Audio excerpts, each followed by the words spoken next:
Right? Christie, please. I enjoyed the interplay. Thank you, gentlemen. I just say this.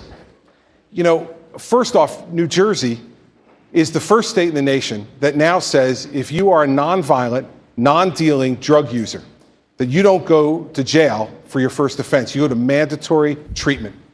You see, as Jake, I'm pro-life. And I think you need to be pro-life for more than just the time in the womb. It gets a lot tougher when they get out of the womb. And when they're the 16-year-old drug addict in the floor of the county lockup, that life is just as precious as the life in the womb. So that's why I'm for rehabilitation, why I think the war on drugs has been a failure. But I'll end with this. That doesn't mean we should be legalizing gateway drugs. And if Senator Paul thinks that the only victim is the person, look at the decrease in productivity. Look at the way people get used and move on to other drugs when they use marijuana as a gateway drug. It's not them that are the only victims. Their families are the victims too. Their children are the victims too. And their employers are the victims also. And that's why I'll enforce the federal law, while you can still put an emphasis on rehabilitation, which we've done in New Jersey. You may respond, and then I'll bring in you, Ms. Fiorina. Understand what they're saying. If they're going to say we are going to enforce the federal law against what the state law is, they aren't really believing in the 10th Amendment. Governor Christie would go into Colorado, and if you're breaking any federal law on marijuana, even though the state law allows it, he would put you in jail.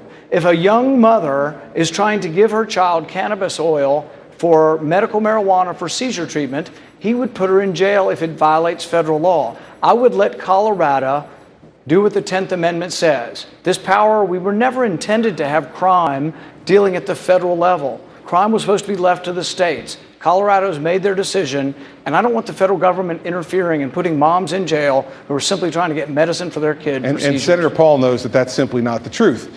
In New Jersey, we have medical marijuana laws, which I've supported and implemented. This is not medical marijuana. This goes a much further step beyond. This is recreational use of marijuana. This is much different. And so while he'd like to use a sympathetic story to back up his point, it doesn't work. I'm not against medical marijuana. We do it in New Jersey. But I am against the recreational use of marijuana. If he wants to change the federal law, get Congress to pass the law to change it and get a president to sign it. May I respond? Yes, Senator Paul. Here's the thing is, he doesn't want to make it about medical marijuana, but what if New Jersey's medical marijuana contradicts the federal law? He's saying he will send the federal government in and he will enforce the federal law. That's not consistent with the 10th Amendment. It's not consistent with states' rights, and it's not consistent with a conservative vision for the country. I don't think we should be sending the federal police in to arrest a mother and separate them from their child for giving a medicine to their child for seizures. And Jake, I want to bring in Ms. Fiorina.